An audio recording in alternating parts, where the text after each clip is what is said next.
Get off me! Stop resisting! You're under arrest! No! Let go! Oh my God! What is happening? Back up! Stay back! Help! He's attacking me! Help! You can't do this! Stop! You're under arrest! Whoa, she's fighting back! Get off me! Back up! I need backup! Fight! Film it! A racist police officer is patrolling a quiet stretch of highway when he spots a black woman driving an expensive SUV. He assumes she must have stolen it and decides to pull her over with backup. The officers drag her from her vehicle, assault her without cause, and threaten her with a taser. In the chaos that follows, they have no idea they have just attacked a highly decorated Delta Force commander. Commander Reese Harlan eased her SUV down the winding Georgia highway, the late afternoon sun casting long shadows through the pine trees. The drive from her mother's house usually brought her a rare moment of quiet after years of classified missions, but today something felt off. In her rearview mirror, 2 patrol cars had been following her for some time, hanging back just enough to make their presence known. Her trained instincts kicked in as she maintained a steady speed, hands relaxed, but ready at 10 and 2 on the steering wheel.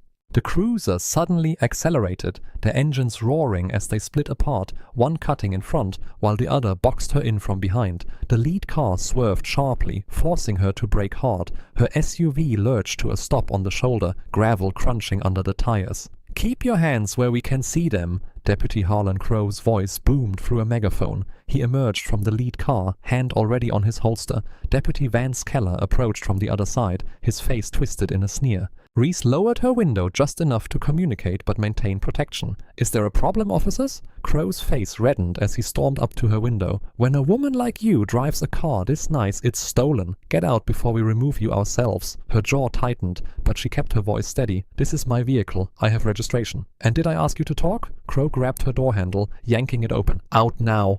Years of combat training screamed at her to react, but Reese forced herself to move slowly, deliberately. She stepped out with her hands raised slightly, her military-honed senses cataloging every detail. Crow's aggressive stance, Keller's position behind her, the 3rd officer now approaching from the backup car. "Face the vehicle," legs spread. Crow grabbed her shoulder, shoving her hard against the SUV.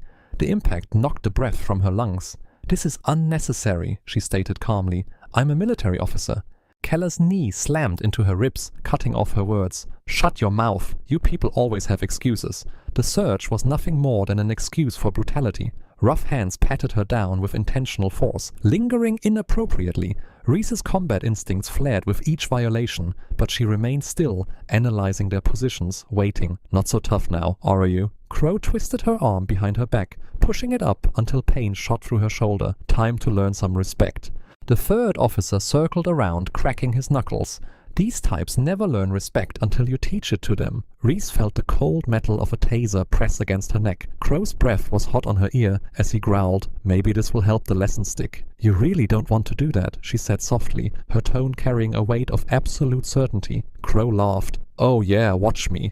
The taser crackled to life. In that instant, everything changed. Before the electrodes could make contact, Reese moved. Her elbow shot backward with crushing force, catching Crow in the solar plexus. As he doubled over, she pivoted, using his momentum to throw him face first into the SUV's hood. Keller lunged, reaching for his baton. Reese dropped low, sweeping his legs out with a practiced move that sent him crashing to the asphalt. The 3rd officer charged in, but she was already moving. She caught his wild punch, redirected his energy, and sent him flipping over her hip. He landed hard, the impact driving the air from his lungs. Crow staggered up, blood streaming from his nose. He grabbed for his weapon, but Reese was faster.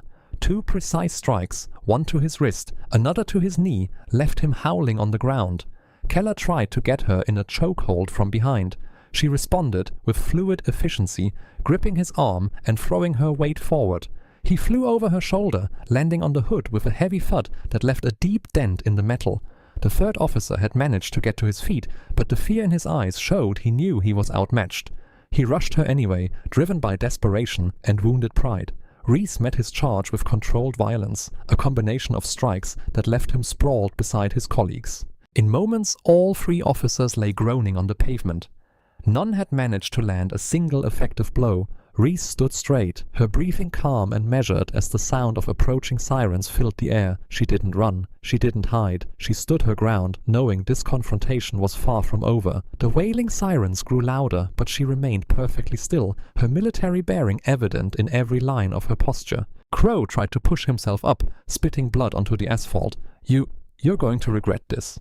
No, Reese replied quietly, watching the first backup units appear on the horizon. I'm not the one who's going to have regrets about today. The sun was sinking lower now, painting the sky in deep oranges and reds.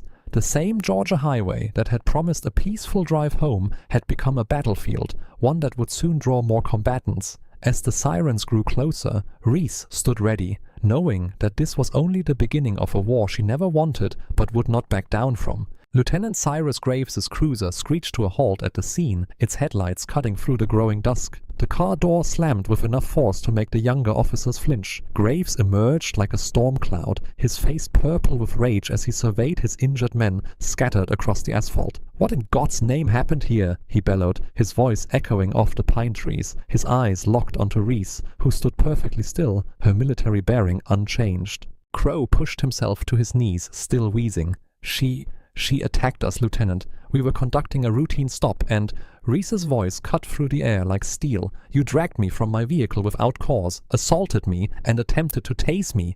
Graves stormed toward her, his hand white-knuckled around his baton. "You shut your mouth. I've got 3 good officers down because of you." "Good officers don't assault civilians," Reese replied evenly. The baton came whistling through the air without warning. Most people would have been caught completely off guard, but Reese had seen the tension in his shoulder, the slight shift in his weight. She stepped inside the arc of his swing, deflecting the baton with her forearm while staying just out of his reach. Graves snarled, launching into a series of wild strikes. Each attack met empty air as Reese moved with practiced efficiency. She didn't attack. She simply wasn't where his baton tried to be. Her control was perfect, her movements precise. "Stand still!" Graves roared, his face growing redder with each failed attempt. "Like your officers made me stand still." Reese's voice remained calm, even as she redirected another blow, while they kicked me, searched me, threatened me. A small crowd had gathered on the roadside. Cell phones recorded everything, their screens glowing in the deepening twilight. Graves noticed them and his fury doubled. "Get those phones," he ordered. "Confiscate every device. This is an active crime scene." Officers who had arrived as backup moved toward the witnesses, but their attention kept dragging back to Reese. They'd seen what she had done to their colleagues. None wanted to be next.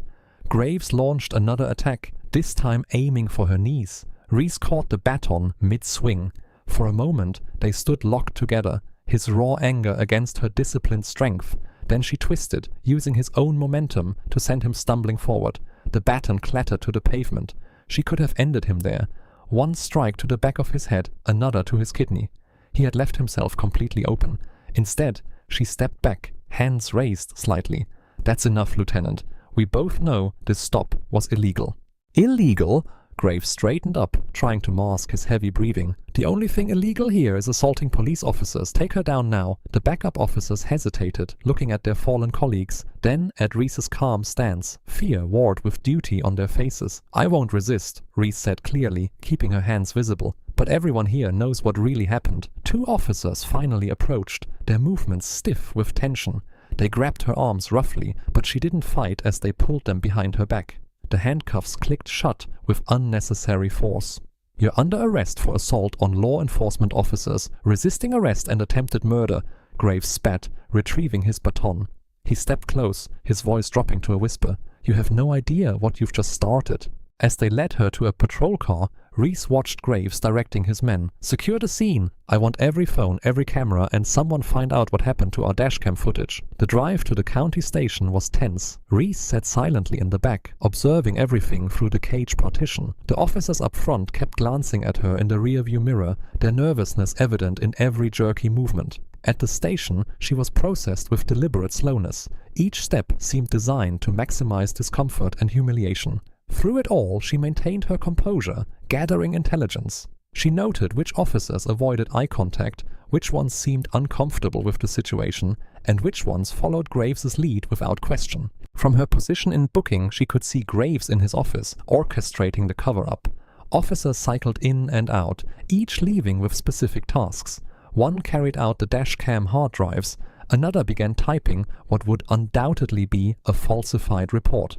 "Computer systems acting up," an officer announced loudly. "Might lose some files tonight." Graves' smile was cold. "These things happen. Technology is never reliable." They placed her in a holding cell away from other inmates. The concrete walls were cold, the metal bench unyielding.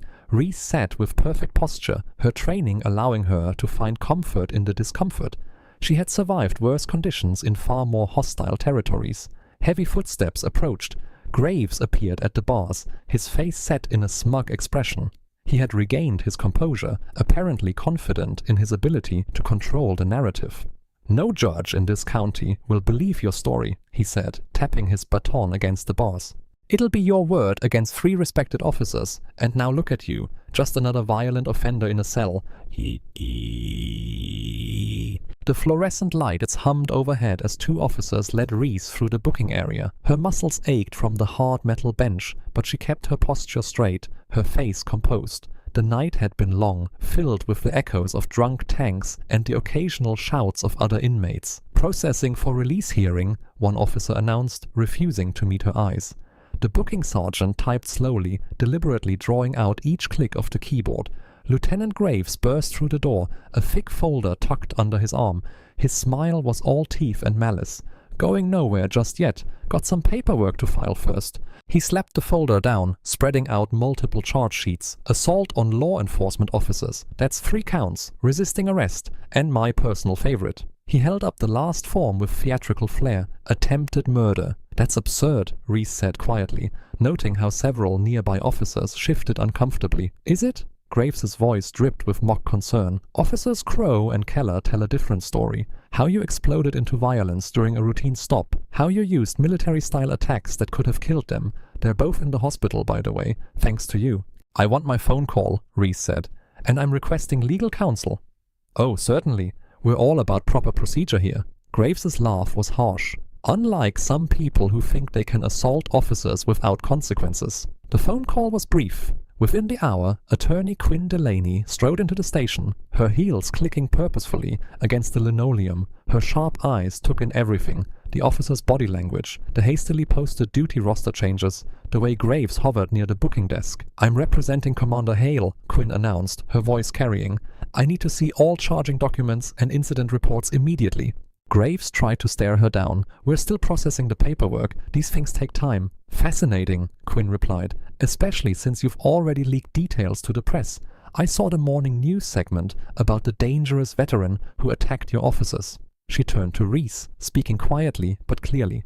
"This county has a history of protecting abusive officers. 8 similar incidents in the past year alone, all buried.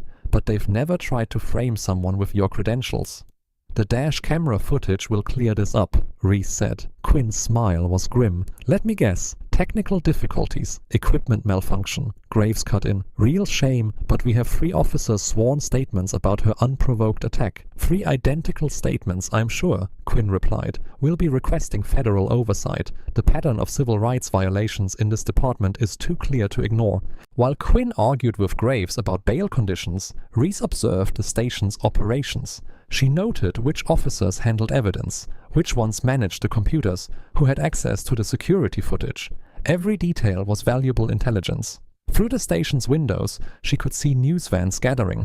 A reporter was already doing a live stand-up, gesturing toward the building. On the break-room television, a local anchor read from a statement. Sources within the department described the suspect as mentally unstable, possibly suffering from PTSD. "They're pushing hard to control the narrative," Quinn muttered, returning with release papers. "But they made mistakes. The timing of the report submissions, the missing footage, the escalation of charges, it all shows coordination. We can use that." The bail process took time. Every signature was scrutinized, every form double-checked. Graves watched it all, his presence a clear message of intimidation. Finally, Reese stepped out into the harsh Georgia sun.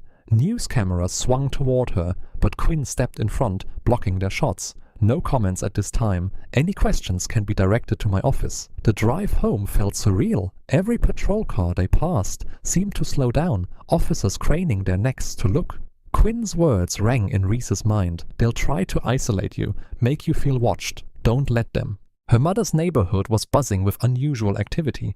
Neighbors stood in clusters, conversation dying as Reese's car passed. A news van idled at the corner, the reporter perking up at her approach.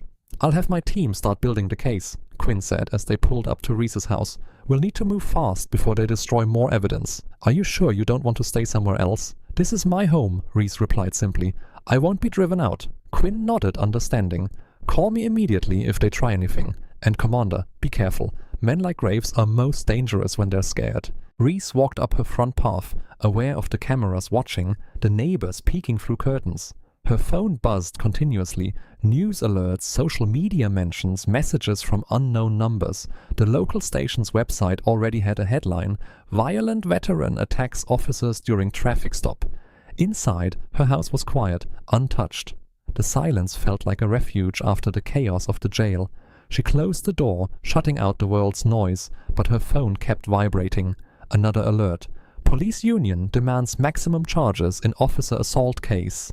Reese placed the phone face down on her counter. They wanted her to feel overwhelmed, isolated, afraid, but they didn't understand who they were dealing with. She had faced worse odds in places where there were no rules, no cameras, no legal recourse. Here, at least there was a system, corrupt as it might be, that could be made to work. She looked at her reflection in the kitchen window, seeing the soldier she had always been. No, she wouldn't be intimidated. Not by Graves, not by his corrupt department, not by their media manipulation. They had started this fight thinking she was an easy target. They were about to learn just how wrong they were. The morning sky hung low and threatening as Reese backed out of her driveway. News vans had finally cleared out, but she spotted a patrol car parked 2 blocks down, poorly hidden behind a neighbor's oak tree. They weren't even trying to be subtle anymore. Her phone buzzed with a text from Quinn. "Meet at office ASAP. Federal contact agreed to hear us." Reese checked her mirrors, noting another cruiser that had pulled out behind her some distance back. They were getting sloppy with their surveillance, which meant they were getting desperate. The parking garage near Quinn's downtown office loomed ahead, its concrete levels rising like a fortress in the grey morning light. Reese chose the 3rd level, away from the scattered cars on the lower floors. As she pulled into a space, her trained instincts registered multiple details. The echo of boots on concrete, the reflection of movement in parked car windows, the deliberate positioning of vehicles near the exit ramp.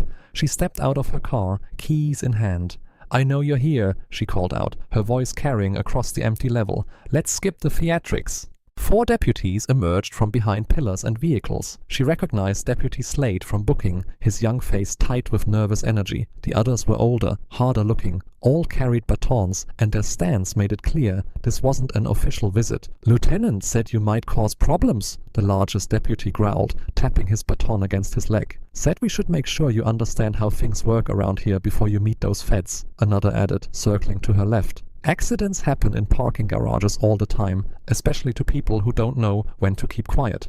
Reese remained still, analyzing distances, positions, angles. They had planned this poorly, too spread out, too focused on blocking exits rather than coordinating their attack. Amateur mistakes that would cost them. "Last chance to walk away," she offered, knowing they wouldn't take it. Slade rushed in first, eager to prove himself. His baton swing was wide, telegraphed. Reese stepped inside his reach, redirecting his momentum into a parked sedan. The impact dented the door and left him gasping. The others attacked together, but without coordination. Reese moved between concrete pillars, using the structure itself as both shield and weapon. A baton struck concrete where her head had been. She grabbed the weapon, twisting it and its wielder into another deputy's charge. They collided hard, cursing and stumbling. Reese seized the moment to disable Slade, who was trying to stand. A precise strike to his knee dropped him back down, followed by a controlled chop to the nerve cluster in his shoulder. He crumpled, conscious but unable to rejoin the fight. "Federal assault now!" one deputy snarled, drawing a taser. "You're just making it worse." Reese caught his wrist as the taser sparked, directing the electrodes into his partner's chest. The man convulsed and dropped. Before the taser-wielding deputy could react, she slammed his arm against a pillar, sending the weapon clattering across the concrete. The largest deputy bull-rushed her, trying to pin her against the car. Reese used his momentum, adding to it with a hip throw that sent him skidding across the rough surface. He rolled to his feet, spitting blood, and charged again. This time she met him with his fallen partner's baton, striking pressure points in rapid succession. He went down hard, clutching his paralyzed arm. The remaining deputy backed away, fumbling for his radio. Reese closed the distance in 2 steps, trapped his hand before he could key the mic, and disarmed him with a wrist lock that left him kneeling in pain. "Stay down," she ordered, applying just enough pressure to make her point clear. "Unless you want to explain to the medics exactly how you dislocated your own shoulder." The garage echoed with groans and ragged breathing. Reese retrieved her phone, documenting the scene methodically, the weapons they dropped, the positions of the deputies, the damage to vehicles. She sent everything to Quinn with a quick text. "Attempted assault in parking garage. 4 deputies need cleanup." Slade tried to speak through pain-clenched teeth. "You don't understand. He'll kill us if we don't stop you." "Then you should have thought harder about who you work for," Reese replied, checking each deputy's condition. None had life-threatening injuries, but they wouldn't be swinging batons again anytime soon. Footsteps echoed from the lower level, civilians drawn by the noise. Someone was already on the phone with emergency services, their voice carrying, "There's fighting in the parking garage. Send police." Reese collected the dropped weapons, arranging them clearly for photographs. More evidence of their attempted ambush, more proof of the department's desperation. The first hints of sirens wailed in the distance as she walked calmly toward the exit ramp. The deputies remained where they had fallen, perhaps finally understanding the magnitude of their mistake. Their groans and curses followed her down the concrete passages. She moved steadily, unhurried, her breathing controlled. The garage's shadows gave way to grey daylight. The sirens grew louder, approaching from multiple directions. Soon this level would be swarming with first responders and more of Graves's corrupted force. But she had accomplished what she needed. The attack was documented. The deputies were neutralized without permanent injury. And most importantly, they had proven how far the department would go to silence her. The rising wind carried the sound of more sirens as Reese emerged onto the street.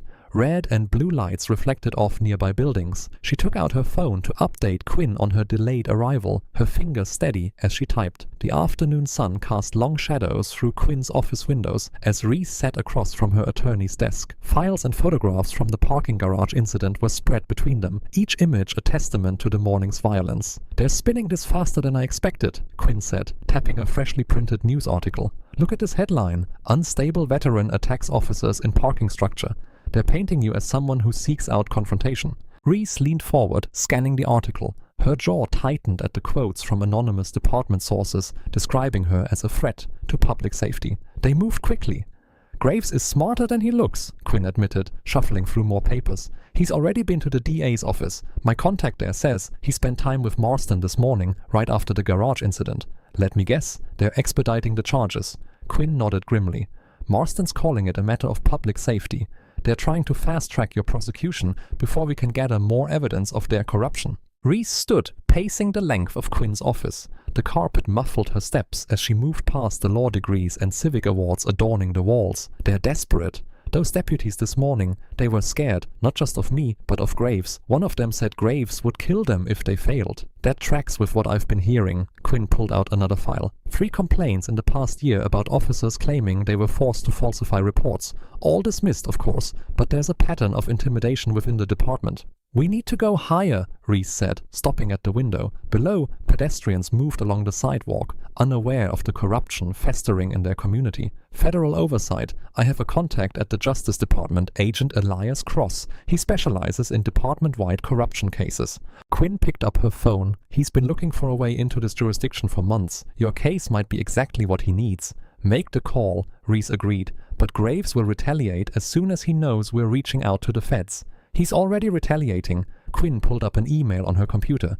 "Just got this from a courthouse clerk. Graves called an emergency meeting with his senior deputies an hour ago. Closed door, no records, planning their next move. My source says Graves was livid, kept talking about containing you before you could do more damage. One deputy suggested backing off, letting things cool down. Quinn's expression darkened. Graves threatened his family." Reese absorbed this, her military training helping her process the escalating threat. "He's showing weakness. Strong leaders don't need to threaten their own people, but wounded animals are the most dangerous," Quinn warned. and Graves has the whole department acting like his personal attack dogs. A knock at the door interrupted them. Quinn's assistant entered with more files. These just came from traffic court. They're issuing citations against Miss Hale's vehicle, expired registration, improper equipment, missing plates, all fabricated. They're trying to build a paper trail, Quinn said, scanning the documents. Make you look like a chronic offender. Small-time intimidation, Reese observed. They're throwing everything they can think of, hoping something sticks. It's more than that, Quinn spread out the citations. They're establishing a pattern. Each citation gives them an excuse to pull you over. They're setting up future confrontations. Reese studied the papers, noting how each violation had been carefully crafted to appear legitimate. They're learning. This morning they tried brute force. Now they're using bureaucracy as a weapon. Which is why we need federal involvement immediately. Quinn reached for her phone again. Cross can freeze these citations, prevent them from filing more, but we have to move fast. How long until he can get here? If I reach him today, maybe a couple of days, but that's time Graves can use to escalate things further. Reese nodded, already formulating contingency plans. I'll be ready. They won't catch me off guard again.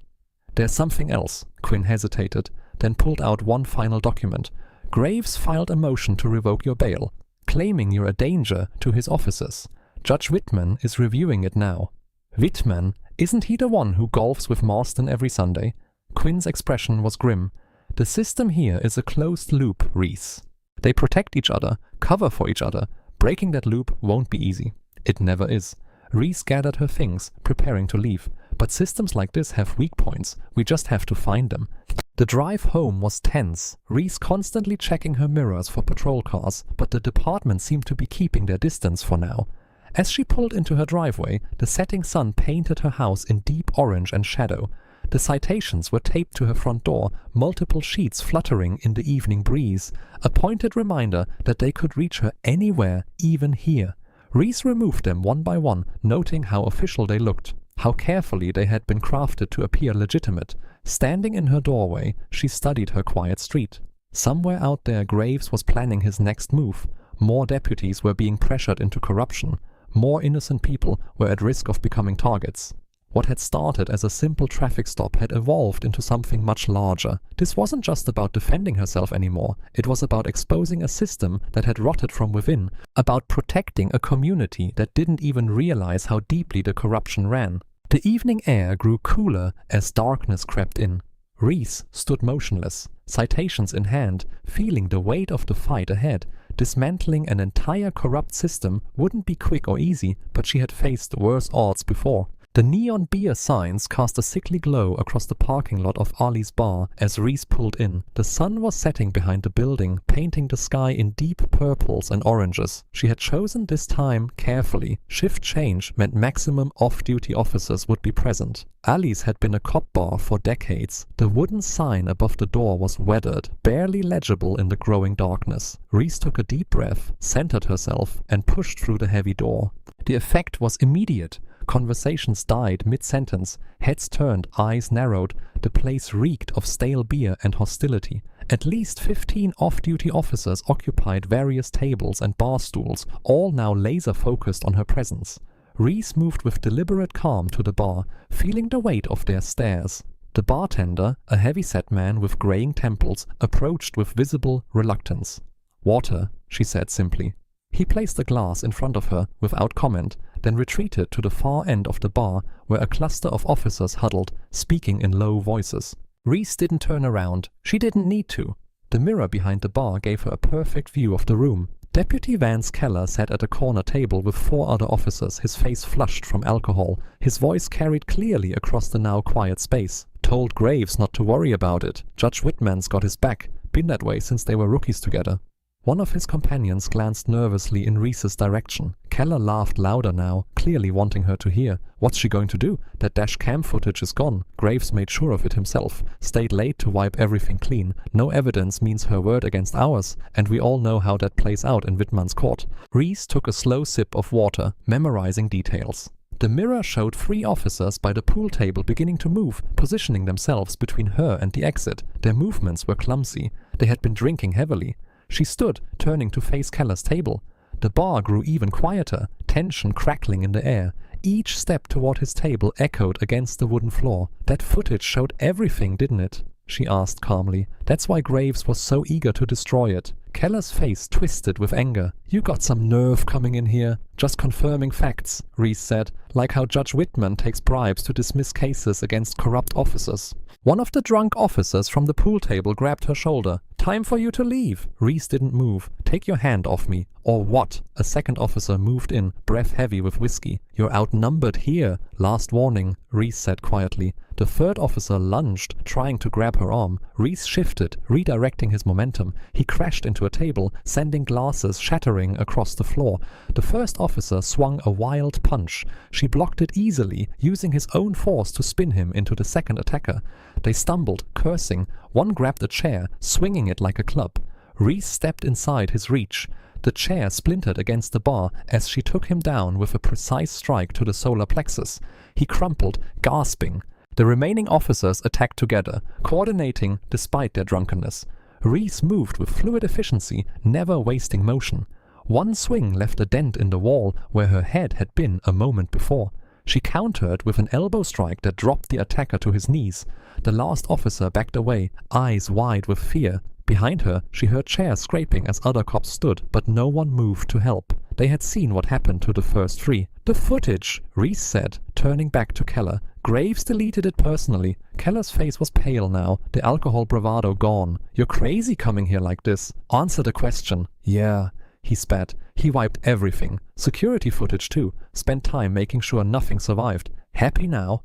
Extremely. Reese surveyed the room. Several officers had phones out recording. Perfect. More evidence for Quinn. Anyone else want to add anything about Judge Whitman's special relationship with the department? Silence answered her. The three officers she had disabled were still on the floor, moaning softly. Behind the bar, the bartender had disappeared, probably calling for backup. Then we're done here. She moved toward the exit, maintaining awareness of every person in the room. No one tried to stop her. They watched with a mixture of fear and fury as she reached the door. The night air felt cool against her skin as she stepped outside. Stars were beginning to appear in the darkening sky. She could hear sirens in the distance, the cavalry finally responding to the bartender's call, but they were too late. She had what she needed. Reese pulled out her phone, already composing a message to Quinn about Graves personally destroying evidence and Judge Whitman's corruption. The pieces were falling into place. Each confrontation revealed more of their network, more proof of how deep the rot went. The bar door opened behind her. A voice called out, thick with pain and rage, "This isn't over." She didn't bother turning around. Their threats were empty now, born of desperation and wounded pride. The real fight wasn't with drunk officers in a bar, it was with the system that protected them, the corrupt officials who enabled their behavior. Reese got into her car, watching in the rearview mirror as more officers stumbled out of Alice. They looked lost. Their illusion of untouchable power shattered along with that chair. She started the engine, already focusing on the next step.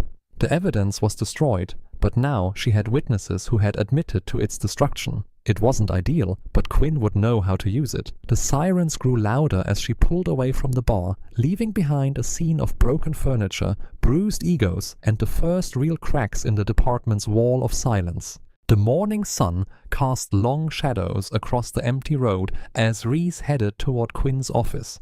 Her phone propped on the dashboard displayed a carefully organized summary of the previous night's revelations at Ali's. The recorded confessions about Graves and Judge Whitman would blow this case wide open. A flash of white and blue in her rearview mirror caught her attention. A patrol SUV had appeared behind her, following uncomfortably close. Reese checked her speed exactly at the limit. The SUV's grille filled her mirror close enough that she could make out the driver's face. Officer Matthews, one of Graves's most loyal attack dogs. "Here we go," she muttered, gripping the wheel tighter. The patrol vehicle swerved into the oncoming lane, engine roaring as it pulled alongside her. Matthews' partner, Reynolds, sat in the passenger seat, both men wearing expressions of pure hatred. Reese maintained her speed, watching as Matthews jerked his wheel toward her. The first impact was tentative, a warning bump that made her tires squeal. She countered with a defensive driving technique, maintaining control while appearing to struggle. "Come on," she said quietly. "Show me what you're really here for." As if hearing her challenge, Matthew slammed his SUV into her car with full force. The impact sent shudders through her vehicle, but Reese was ready. She had already activated her phone's camera, mounted to capture everything. The road ahead curved sharply to the right, bordered by a steep ditch. Matthews accelerated, trying to pin her against the guardrail. Instead of fighting it, Reese tapped her brakes. The patrol SUV shot forward, overshooting its mark. "Amateur hour," she said, watching Matthews struggle with his steering. His vehicle fish-tailed, tires leaving black streaks on the asphalt. Reynolds grabbed the dashboard, panic clear on his face. Reese executed a perfect pursuit intervention technique, a precision tap to the patrol SUV's rear quarter panel. The effect was devastating. Matthews overcompensated, sending the vehicle into an uncontrollable spin. The patrol SUV careened across both lanes, hit the shoulder, and rolled once before settling in the ditch. Steam hissed from the crumpled hood. Reese pulled over, positioning her car to block any escape routes. Matthews kicked his door open, stumbling out with his hand on his holster. "You're dead," he screamed, but his voice shook. Blood trickled from a cut on his forehead. "Stay where you are," Reese called out, phone recording everything. "Keep your hands visible." Reynolds emerged from the passenger side, already reaching for his radio. "Unit 47, officer down." Reese moved with practiced efficiency. 2 quick strikes dropped Matthews before he could draw his weapon. Reynolds backed away, fumbling with his radio. "Shots fired! Shots!" She closed the distance in 3 steps, sweeping his legs and pinning him face down. "No shots fired," she said calmly, securing his arms. "Just like there was no reason for you to try running me off the road." "Graves will kill you for this," Matthews groaned from where he lay. "Add that threat to the recording," Reese replied, checking both officers for serious injuries. Finding none, she used their own handcuffs to secure them to their vehicle's push bar. The whole encounter had been swift. Reese returned to her car, reviewing the footage. Every second was clear. The unprovoked attack, their attempts to cause a fatal crash, and Matthews' final threat. She created multiple backups, sending copies to Quinn and the federal tip line she had been given. Steam continued rising from the patrol SUV's mangled hood. The front axle was clearly broken and fluid leaked steadily into the dirt. Both officers stared at her with a mixture of hatred and fear as she prepared to leave. "You know what the difference is between us?" she asked them. "I could have killed you both easily. Instead, you'll live to face consequences." She nodded toward her phone. "Everything's recorded. Your careers are over." "Graves owns this county," Reynolds spat. "You got nothing." "Look around," Reese said. "Your vehicle's destroyed. You're handcuffed to your own bumper. Your attack failed completely. Still think Graves is winning?" Neither officer responded. In the distance, sirens began to wail, likely their backup finally responding to the aborted radio call. Reese got into her car, checking the time. She would still make her meeting with Quinn now, with even more evidence of the department's desperation. "Backup's coming," Matthews called out weakly. "You won't get far." Reese started her engine. "I'm not running. I'll be at my lawyer's office filing assault charges against both of you. Feel free to send more officers. We'll add witness intimidation to the list." She pulled away smoothly, watching in her mirror as the patrol SUV's hood released another cloud of steam. The morning sun caught the smoke, making it glow like a signal fire. Let them come, she thought. Each attack only proved how corrupt they were, how far they would go to protect their power. The morning sun cast long shadows through Quinn's office windows as Reese spread printouts, photos, and video files across the conference table. Her morning confrontation with Matthews and Reynolds had left her jacket dusty, but she hadn't taken time to change. This evidence needed to be organized immediately. "They're getting bolder," Quinn said, examining stills from the patrol SUV attack. "Attempting murder in broad daylight. Graves must be desperate." Reese nodded, pulling up the bar footage on her laptop. "Listen to this part again." She played a clip of Keller's drunken boasting about Judge Whitman's connection to Graves. The audio was clear despite the background noise. "That's the missing link we needed," Quinn said, making notes. "Proves the corruption goes beyond the department." She paused as someone knocked on the office door. That should be our federal contact. Investigator Elias Cross entered, his suit crisp despite the Georgia heat. He carried a thick folder and wore an expression of controlled anger. "Commander Hale," he said, extending his hand. "I've spent the morning reviewing your evidence. I apologize. It took a murder attempt to get our attention." "Just call me Reese," she replied, studying his face for any sign of departmental loyalty. She found none. Just professional determination. "I've opened an official inquiry," Cross said, laying out his own files. "Your documentation is exceptional. Military precision in the notes, multiple camera angles, clear chain of evidence." He tapped the photos of her original traffic stop injuries. "But it's the pattern that concerns me most. This isn't random brutality, it's systematic." Quinn pulled up more files on her computer. We've identified similar cases going back years, all involving Lieutenant Graves or officers under his command, all targeting black drivers, all with mysteriously missing evidence. Except this time, Reese added, they picked someone who could fight back and knew how to document everything. Cross nodded grimly. My team visited the station this morning. The panic was immediate. Several officers suddenly requested vacation time. Others started shredding files until we stopped them. Graves was there? Quinn asked. Left as soon as he saw our badges, but not before we secured the computer systems. Cross opened his folder, revealing screenshots of internal emails. Your traffic stop wasn't spontaneous, Commander. They tracked your vehicle for days, planning the confrontation. Graves personally selected the officers involved. Reese felt her jaw tighten. Because I'm black and drive a nice car? Partially. But also because they'd observed you visiting your mother. They assumed having family in their jurisdiction would make you vulnerable to pressure. Cross's expression hardened. They have used similar tactics before, threatening relatives to force victims into silence. Not this time, Reese said quietly, her voice carrying absolute certainty. Quinn's phone buzzed. She checked it and frowned. Graves is already responding to the federal presence. He's called an emergency press conference for this afternoon. Let me guess, Reese said. More claims about my military aggression issues. Worse, Quinn replied. He's trying to paint you as a domestic terrorist. Says your combat training makes you a threat to public safety. She showed them the press release. He's demanding federal authorities arrest you, not investigate him. Cross shook his head. Classic deflection. But it won't work. We have his departmental emails discussing how to provoke you into a reaction. He wanted violence. He just didn't expect you'd survive it and document everything.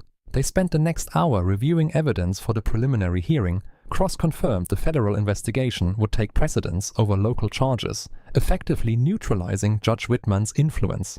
Every new piece of evidence revealed deeper corruption. Falsified reports, missing dash cam footage, coordinated harassment campaigns against other victims. The roadside attack this morning was sloppy, Cross noted, watching the video again. They're unraveling, making mistakes, which makes them more dangerous. Men like Graves would rather destroy everything than lose control, Reese said. Quinn's assistant interrupted with more news. Multiple deputies had walked off the job, refusing to follow Graves's increasingly erratic orders. Others were calling the federal tip line, offering to testify about years of misconduct. The thin blue line is cracking, Cross said. Once officers realize federal charges are possible, loyalty to Graves becomes a liability. He won't accept that, Quinn warned. His whole identity is built on power, on being untouchable. Then we make sure every attack backfires, Reese said firmly. Every threat becomes evidence. Every attempt to silence us proves our case. They prepared for the preliminary hearing scheduled for the following week. Quinn organized witness statements from other victims. Cross added federal charges to the growing list of violations. Reese provided tactical analysis of each confrontation, proving the escalating pattern of violence. One concern, Cross said as they finished. Graves still has supporters in the department. They're watching your movements, logging your contacts. Standard intimidation tactics. Let them watch, Reese replied. Every surveillance attempt is another civil rights violation to document. The meeting concluded with a clear strategy. Quinn would handle legal proceedings while Cross expanded the federal investigation. Reese would continue gathering evidence while maintaining her defensive posture against further attacks. Stay alert, Cross advised as they prepared to leave. Graves is the type to take this personally. His power structure is crumbling and he knows it. Reese gathered her files, noting how the evidence now filled multiple boxes. Each attempt to silence her had only made their case stronger.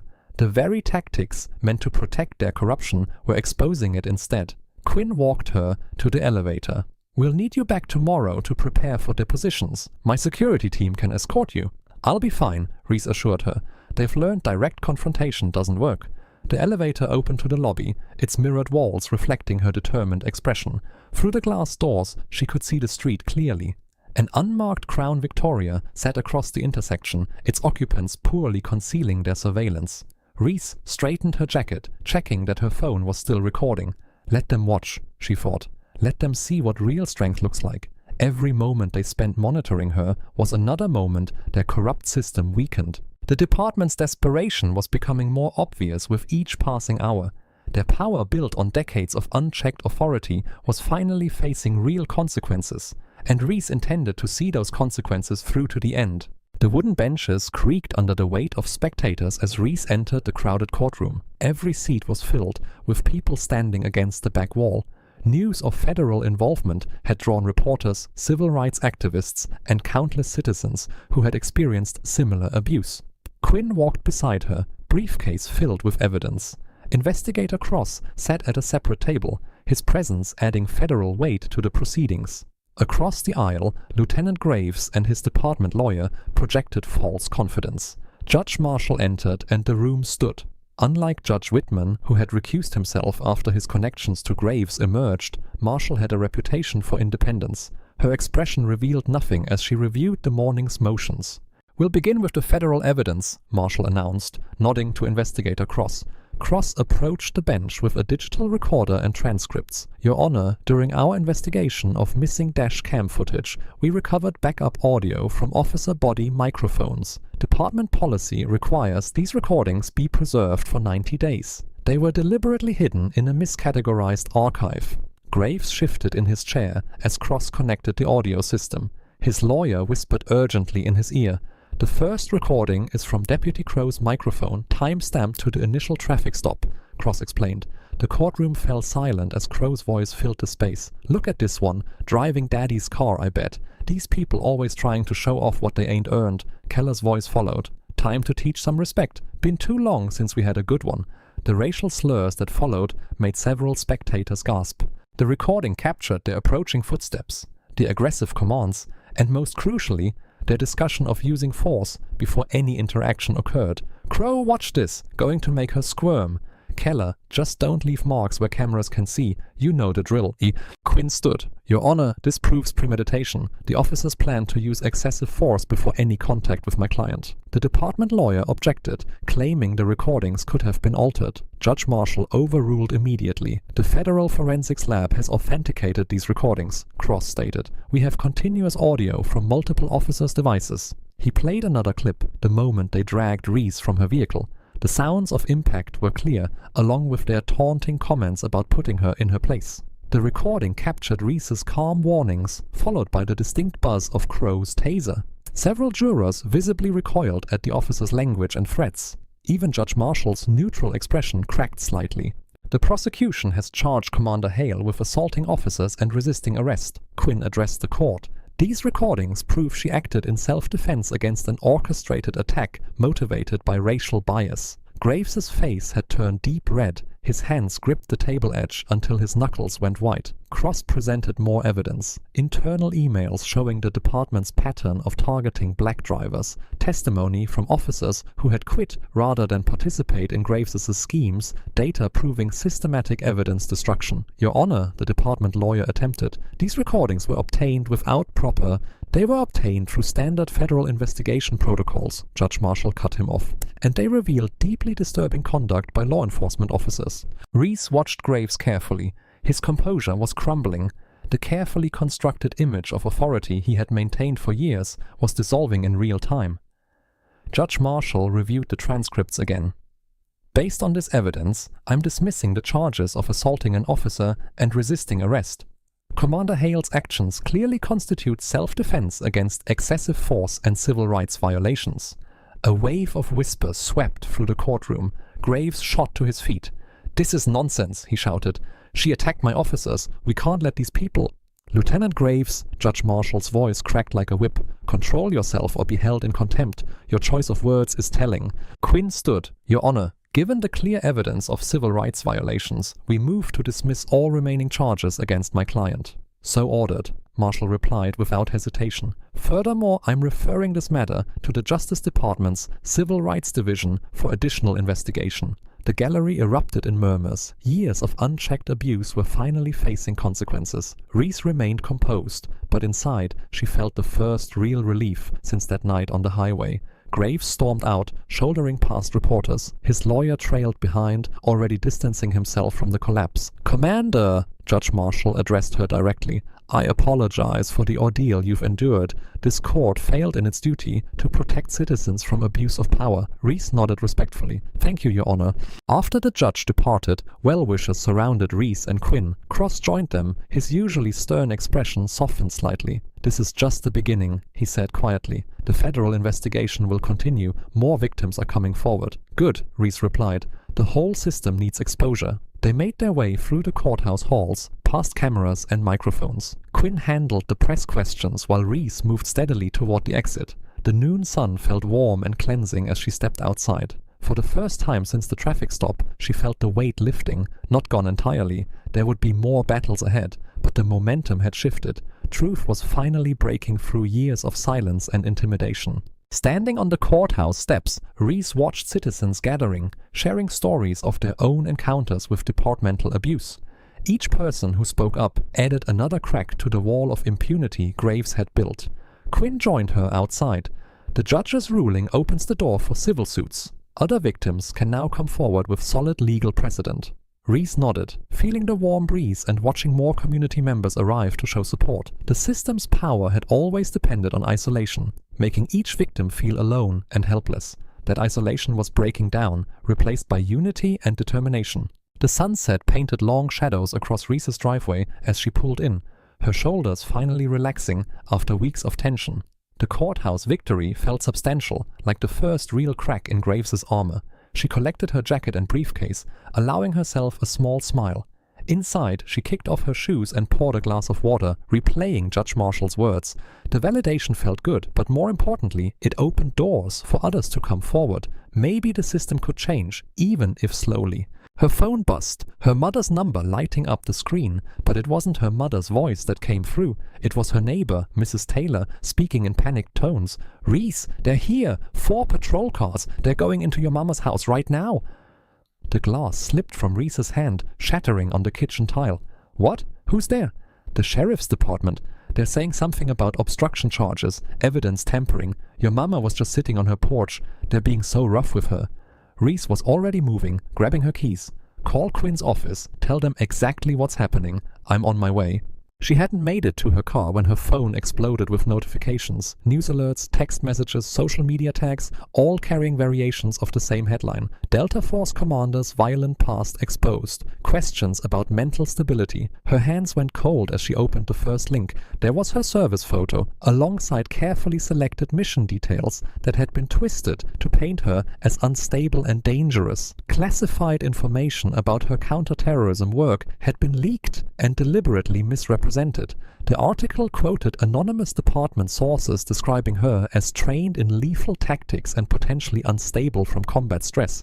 They had even dug up the names of teammates she had lost, using their deaths to suggest she harbored deep-seated rage issues. Her phone rang again. Quinn this time. "They're crucifying you on every channel," Quinn said without preamble. Graves must have connections in military intelligence. This leak came from somewhere high up. "They have my mother." Reese's voice was tight. 4 patrol cars at her house. "I know, I've got people heading there now, but Reese, this is coordinated. They're trying to destroy your credibility before the hearing. Don't engage, don't answer anything. They're trying to provoke a reaction they can use against you." The knocking became pounding. Camera flashes strobed through her windows as reporters pressed against the glass, shouting questions. "Commander Hale, is it true you were discharged for excessive force? Did your combat experience make you attack those officers? Are you currently under psychiatric care?" Reese moved away from the windows, her tactical training kicking in as she assessed sightlines and vulnerabilities.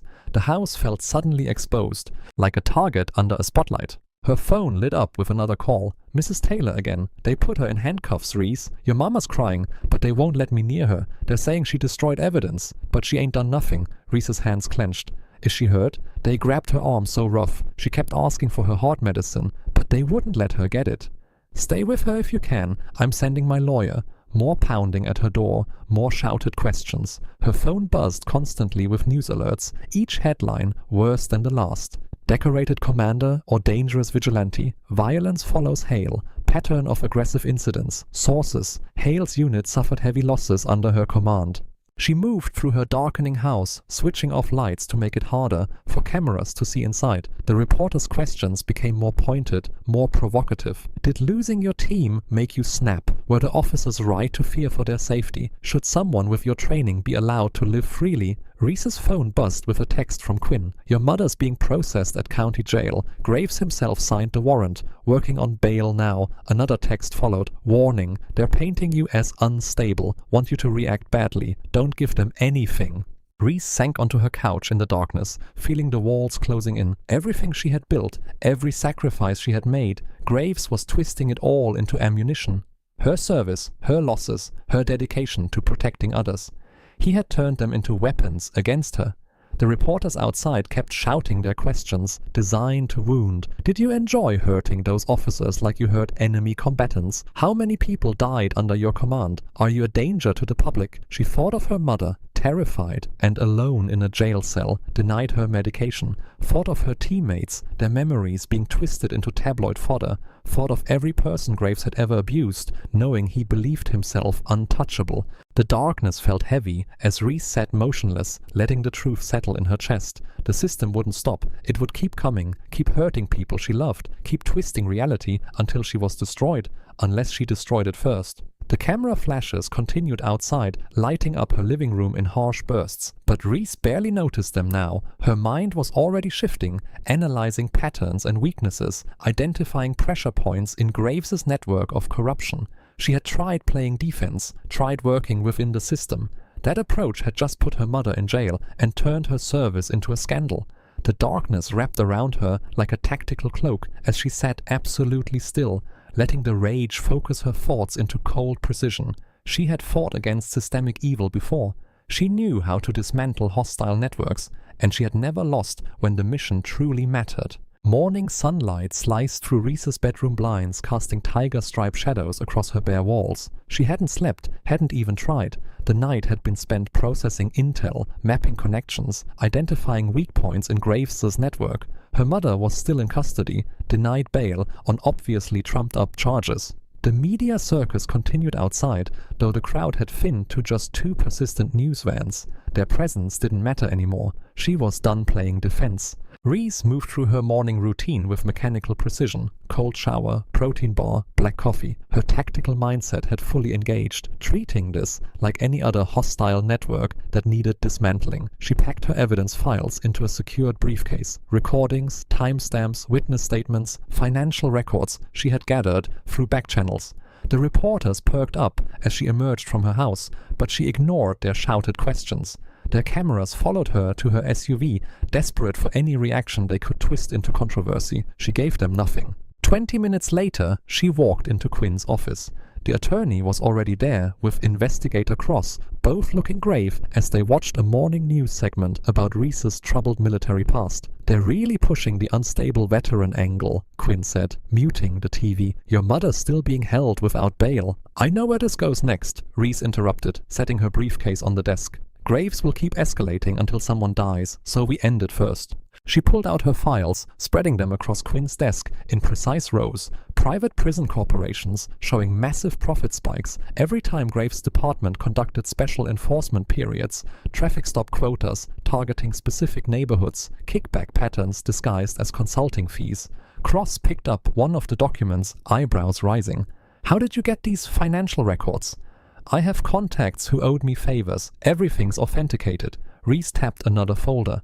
Years of dash cam footage Graves claimed was accidentally deleted, backed up on private servers, shows a clear pattern of targeted harassment and excessive force.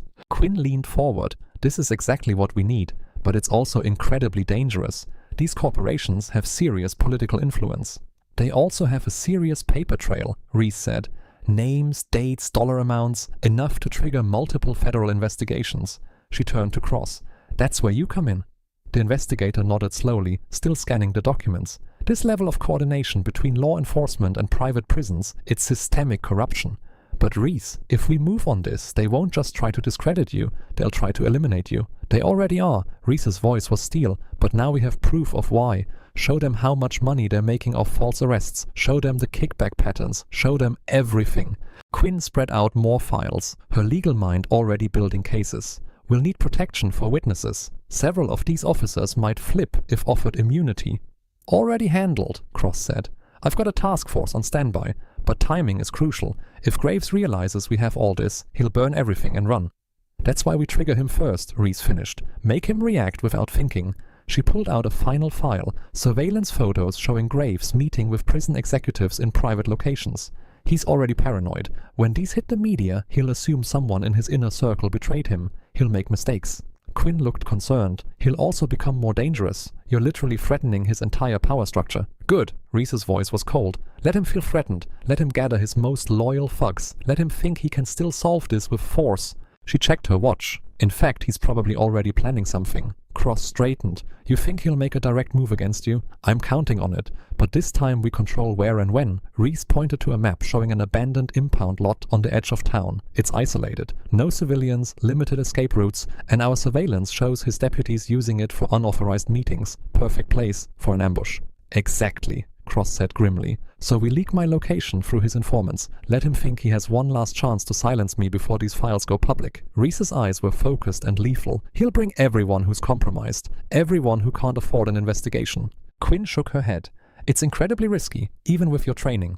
It's necessary, Reese cut in. We need them all in one place, making one last criminal act we can document. Clean, clear evidence of conspiracy. Cross studied her for a long moment. You're talking about using yourself as bait. I'm talking about ending this completely. She met his gaze. Your task force can't move until we have absolute proof of criminal intent. I'll get you that proof.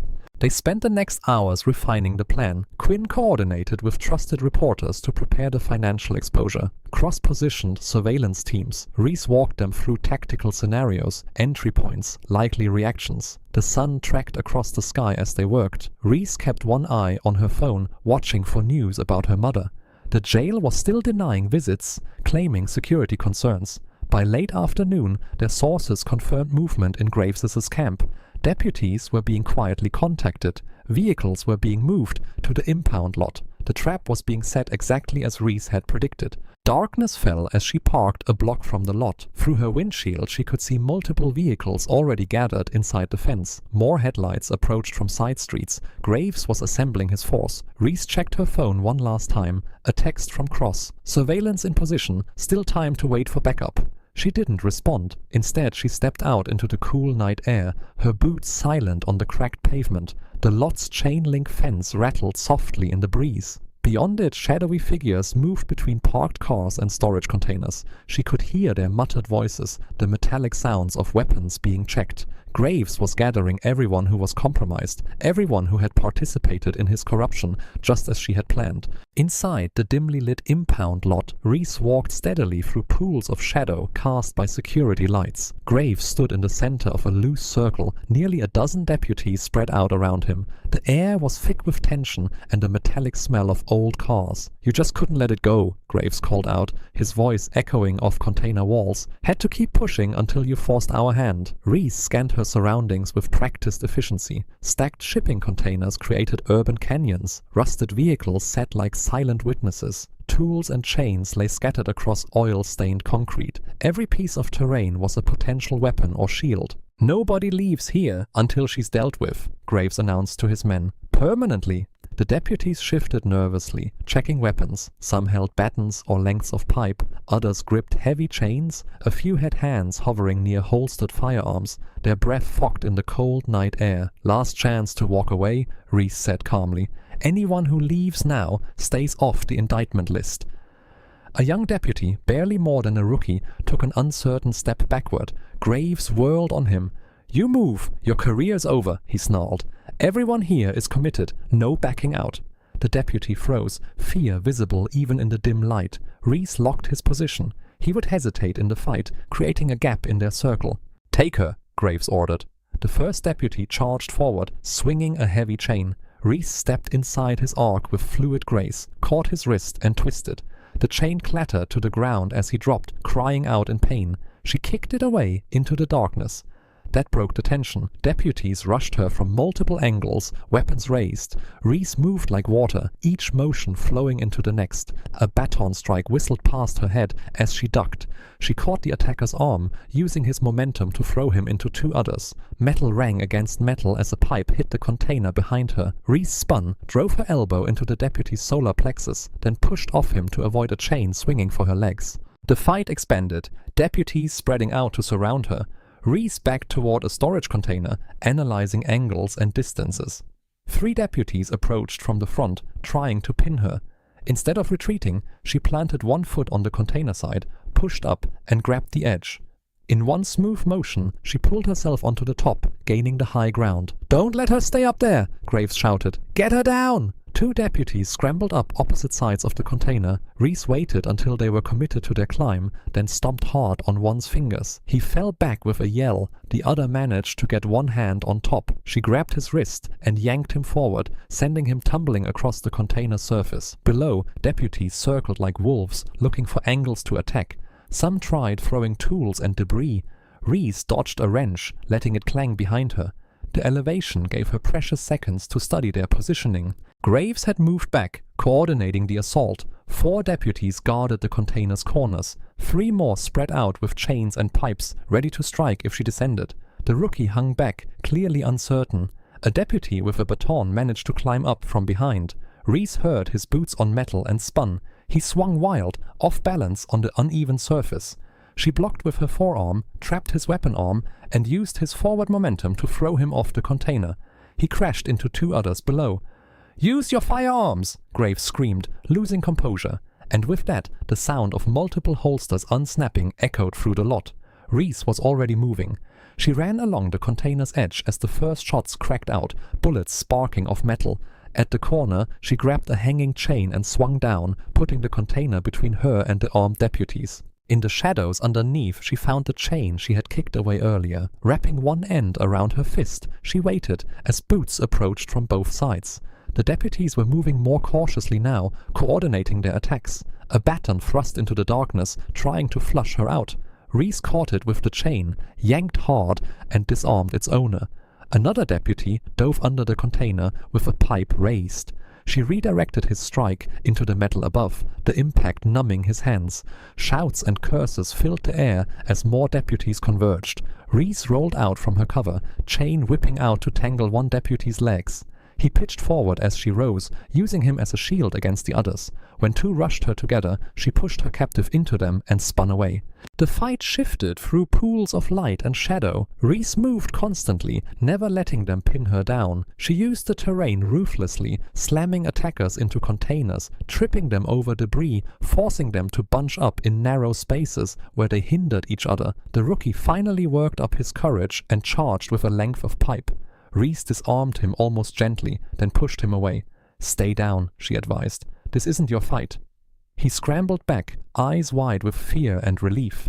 Graves was shouting orders, trying to coordinate his remaining forces. Half his deputies were already down, nursing broken bones, twisted joints, or simply unwilling to rise. The others were hesitating, their confidence shattered. Reese vaulted onto a wrecked car, chain still gripped in one hand. 2 deputies rushed her position from opposite sides. She flipped down between them just as they swung, their weapons passing through empty air where she had been. Her boots hit concrete as their momentum carried them forward, and their weapons collided with brutal force, sending both deputies staggering. Reese swept their legs with a low spin, leaving them groaning on the concrete. She rolled to her feet in the center of the impound lot, where flickering floodlights cast shifting shadows across 8 remaining deputies. "Form up!" Graves bellowed from behind his men. "Don't let her pick you off!" The deputies moved into a loose semicircle, brandishing an array of weapons. 2 held service pistols at low ready. 3 gripped metal pipes or batons. Another pair had heavy chains, and one clutched a length of rebar torn from construction debris. Reese's breath came steady despite the exertion. Her eyes tracked each opponent, measuring distances and angles. A broken side mirror from a wrecked car glinted by her foot. She kicked it up casually, catching it by the plastic backing. "Last warning," she called out. "Drop your weapons and walk away." One deputy with a pistol fired without warning. Reese was already moving, the mirror flashing up to catch the muzzle flash. The bullet sparked off the glass, fragmenting harmlessly. Before he could adjust his aim, she flung the mirror shard like a throwing star. It sliced across his hand, making him drop the gun with a yelp. Two chain-wielding deputies attacked from opposite sides, trying to tangle her limbs.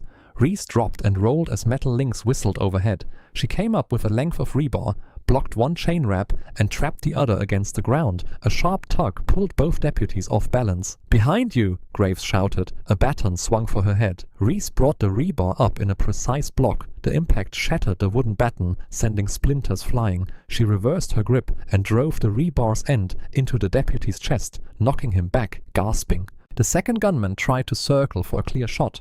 Reese grabbed the nearest deputy and threw him bodily through a car's windshield. The glass exploded outward, forcing the gunman to shield his eyes. She closed the distance in that split second, stripped his weapon, and cracked the grip across his jaw. "She's not human," someone shouted. "Shut up and fight," Graves roared. The remaining deputies attacked as one, desperation making them reckless. Reese moved through their assault like water through rocks. A pipe glanced off her shoulder. She caught it, twisted, and sent its wielder sprawling. A chain wrapped her forearm. She yanked its owner into a knee strike that left him retching. Every movement was precise, controlled, but relentless. She used their own weapons against them, turned their attacks into openings. A deputy swung high with rebar. She ducked under, caught his wrist, and guided the metal bar into another attacker's knee. Both went down, screaming. The fight spread across the lot as deputies stumbled back, tried to regroup, then charged again. Reese never stayed still, using the terrain to control engagement distances. She vaulted a hood when they tried to surround her, kicked off a container wall to avoid a wild chain swing, rolled under a pipe strike to sweep another deputy's legs. Sweat gleamed on her skin, but her breathing remained measured. The deputies were gasping, cursing with effort and pain. Their attacks grew wilder, less coordinated. Fear replaced anger in their eyes as she systematically dismantled their numerical advantage. A deputy rushed her with a length of pipe. Reese caught it mid-swing, twisted it free, and dropped him with his own weapon. Another tried to tackle her from behind. She used his momentum to throw him into a stack of tires. He landed in a tangle of rubber, too dazed to rise. The remaining deputies began backing away, looking to Graves for guidance. Their lieutenant stood rigid with fury, watching his elite crew fall apart. Years of unchallenged authority crumbled with each defeated officer. Two deputies tried a coordinated attack, one high and one low. Reese timed her response perfectly. She caught the high strike, redirected it into the low attacker, then dropped both with quick strikes to vulnerable points. They collapsed, clutching bruised joints and muscles. Another deputy charged with a roar, swinging a heavy chain. Reese stepped inside his guard, blocked his arm against her body, and delivered 3 precise hits to nerve clusters. The chain slipped from nerveless fingers as he dropped to his knees. The last standing deputy, the one who had fired first, retrieved his dropped pistol. His hand shook as he raised it. Reese was already moving. She closed the distance before he could aim, trapped his gun arm, and applied careful pressure to his wrist. The weapon clattered to the ground as tendons stretched to their limit. "Please," he gasped. "Don't." She released him with a small push. He stumbled back, then turned and ran into the darkness beyond the floodlights. The sound of his boots faded into the night. Reese stood in the center of the lot, surrounded by groaning, defeated deputies. Some clutched injured limbs, others lay still, conscious but unwilling to rise. The ground was littered with dropped weapons, chains, pipes, broken batons, and scattered debris. Her chest rose and fell with steady breaths as she took in the scene. Despite the intense combat, her movements remained fluid, controlled. She had fought with precision rather than anger, dismantling their assault with tactical efficiency. The floodlights buzzed overhead, casting harsh shadows across the battlefield. In their unsteady glow, Graves stood alone, his face twisted with rage and fear as he gripped a steel pipe in white-knuckled hands. The weapon trembled slightly, betraying his terror as he faced the woman who had just defeated his entire crew. Graves let out an animalistic roar and charged forward, the steel pipe whistling through the air in wild, desperate swings. His face was contorted with rage and fear, spittle flying as he screamed incoherently. The floodlights caught the metal's dull gleam as it sliced toward Reese's head. She shifted her weight slightly, letting the pipe pass within inches of her face. The breeze from its passage barely stirred her hair. Graves stumbled forward, thrown off balance by his own momentum and fury. "Stand still and fight!" he bellowed, recovering for another swing. Reese remained centered, tracking his movements with practiced ease. "You're done, Lieutenant. Drop it." He responded with another wild assault, the pipe cutting violent arcs through the air. Each swing grew more erratic than the last, his technique degrading into pure desperation. Reese weaved through the attacks, her movements economical and precise. "You ruined everything!" Graves screamed. The pipe crashed against a nearby container when she sidestepped, sending metallic echoes across the lot. "Years of control, respect gone because of you." "Respect?" Reese's voice remained level despite the lethal dance. "You mean fear? That's all you ever had." He swung the pipe in a vicious horizontal strike. This time, instead of evading, Reese stepped into his guard. Her forearm caught the pipe mid-swing, trapping it against her body. The impact was jarring, but her technique absorbed the force perfectly. Graves tried to wrench the weapon free, but Reese had already secured her grip. She shifted her weight, applying targeted pressure with her forearm braced against the pipe's length. The metal groaned, then snapped with a sharp crack that echoed off the surrounding containers. Before Graves could release his end, Reese flowed into a joint lock. Her hands found precise pressure points as she controlled his wrist and elbow. He tried to resist, but physics and leverage were absolute. "No," he started to say. Reese completed the motion. There was a wet popping sound as his elbow dislocated, followed by a distinct crack as the arm broke cleanly. Graves's scream cut through the night air. He dropped to his knees, cradling his ruined arm. "You crazy bitch," he choked out through clenched teeth. "I'd think carefully about your next words," Reese said quietly. She maintained the joint lock with one hand, ensuring he stayed down. "Federal agents are recording everything now." Graves's head snapped up. Through the pain and sweat on his face, she saw the moment he registered the new arrivals. Investigator Cross stood at the lot's entrance with several FBI agents, their weapons drawn. More importantly, multiple cameras and recording devices were pointed directly at the scene. "This is your one chance," Reese continued, applying subtle pressure to remind him of his position. "Confess all of it, the traffic stop setup, the evidence tampering, the coordination with the private prisons, everything." "I don't know what you're—" He cut off with a gasp as she shifted her grip slightly. "Wrong answer." Her voice remained steady. "Let's start with the dashcam footage you deleted. Walk us through exactly how that happened."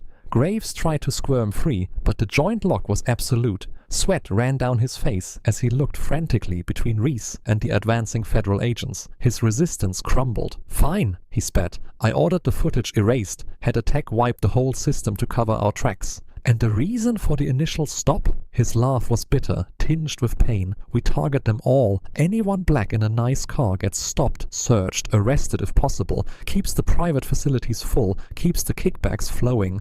"Who else is involved?" Cross called out as he approached, recorder extended. "Half the department, Judge Maxwell, D.A. Reynolds." Graves's words tumbled out now, his composure shattered. "They all get their cut. Been running it for years." Reese maintained the hold as Cross moved closer, documenting every detail. Federal agents were securing the conscious deputies, reading rights and applying cuffs. Medical teams began arriving to treat the more seriously injured officers. "And my mother?" Reese asked quietly. "The false arrest this morning?" Graves grimaced. "Thought we could pressure you to back off. Should have known better. Should have seen what you were when you dropped my men that first day." Red and blue lights began strobing across the lot as more law enforcement vehicles arrived. The flashing colors painted surreal patterns across the scattered weapons and fallen deputies. Evidence teams moved in, photographing and documenting the scene. "That's enough for now," Cross said, stopping the recording. He nodded to nearby agents. "Take him." Two FBI agents approached with cuffs. Reese released the joint lock smoothly, stepping back as they secured Graves. He swayed on his knees, pale and sweating, as they recited his rights. "This isn't over," he snarled as they pulled him to his feet. "You have no idea who you're dealing with." "Actually," Cross said, "we have exactly what we need. Your confession, plus the evidence we've gathered. Your entire network is done." They began leading Graves away. His composure cracked completely as the reality of his situation hit home. He started screaming, hurling threats and obscenities that echoed off the containers. Reese stood motionless, watching as they dragged him toward a waiting vehicle. The flashing emergency lights cast alternating shadows across her face. She remained silent, her expression neutral as Graves's shouts faded into the night. Around her, the impound lot had transformed into a full crime scene. Evidence markers dotted the ground. Photographers documented the fallen deputies and scattered weapons. Federal agents moved with purpose, securing suspects and gathering testimony. The corrupt system Graves had built was being dismantled piece by piece under the strobing lights. Morning light streamed through the tall windows of the federal building, casting long shadows across the polished floor. Reese sat in Investigator Cross's office, a cup of untouched coffee growing cold on the desk before her. Quinn Delaney sat beside her, legal papers spread across her lap, while Cross leaned against his desk with a satisfied expression. "The dominoes are falling fast," Cross said, holding up a fresh report. Graves's confession opened the floodgates. Deputies are turning on each other, everyone trying to cut a deal before it's too late. Quinn nodded, rifling through her documents. The evidence is overwhelming. Graves, Crow, and Keller are facing multiple federal civil rights violations. The conspiracy charges alone carry decades of prison time. "What about the others?" Reese asked, her voice steady. "The DA submitted his resignation this morning," Cross replied. "Didn't even try to fight it. Judge Maxwell is under investigation by the Judicial Review Board. The sheriff's entire command structure is being dismantled." Reese took a slow breath, processing the rapid changes. Just days ago, these men had seemed untouchable, protected by their badges and a corrupt system. Now, they were falling like playing cards in a strong wind. "Your mother's release papers were processed an hour ago," Quinn added softly. "All charges have been expunged. The county is already talking settlement to avoid a lawsuit." A tight knot in Reese's chest finally began to loosen. Her mother's false arrest had been the cruelest part of Graves's retaliation. "How is the restructuring looking?" "The FBI is overseeing a complete overhaul," Cross explained. "New leadership, new training protocols, external oversight committees. They're using this case as a template for reforming other troubled departments." He pulled up a news website on his computer monitor, turning it so Reese could see. The headlines were a stark contrast to the smear campaign of just days before. "Delta Force Commander exposes police corruption. Hero veteran stands up to systemic abuse. Corrupt officers face federal charges." "Public opinion has shifted completely," Quinn said. "You're being hailed as a whistleblower who exposed decades of institutional racism and abuse of power. People are calling for national reforms based on your experience." Reese skimmed the articles, seeing her own story reflected back in a new light. The truth had finally broken through the wall of lies Graves had built. "That's actually why we called you in today," Cross said, straightening up. "The Justice Department is forming a special task force to review and reform use of force standards across the country." "They want you to head it." Reese looked up sharply. "Me?" Quinn smiled. "Who better? You have the military background, the tactical expertise, and now first-hand experience with police abuse of power. You can speak to both sides of the equation. Your unique perspective could help reshape how law enforcement approaches conflict resolution," Cross added. "Help prevent other departments from becoming what Graves created here." Reese stood and walked to the window, looking out over the city. The morning sun caught the glass of distant buildings, making them shine like beacons. She thought about that night on the highway when 2 patrol cars had targeted her simply for being black in an expensive vehicle. How many others had faced similar abuse without her training and resources to fight back? "The position would give you real authority to implement changes," Quinn continued. "Set new training standards, establish accountability measures, create proper oversight systems. You could help ensure no one else has to go through what you and your mother experienced," Cross said quietly. Reese turned back to face them. Her expression was resolute. "When do they need an answer?" "They're announcing the task force next week," Cross replied. "But they're willing to wait for you if you need time to consider." "I don't," Reese said firmly. "This is exactly the kind of mission I'm trained for. Identifying threats, developing countermeasures, protecting civilians. The battlefield has just shifted." Quinn beamed. "I was hoping you'd say that. I already have the paperwork ready."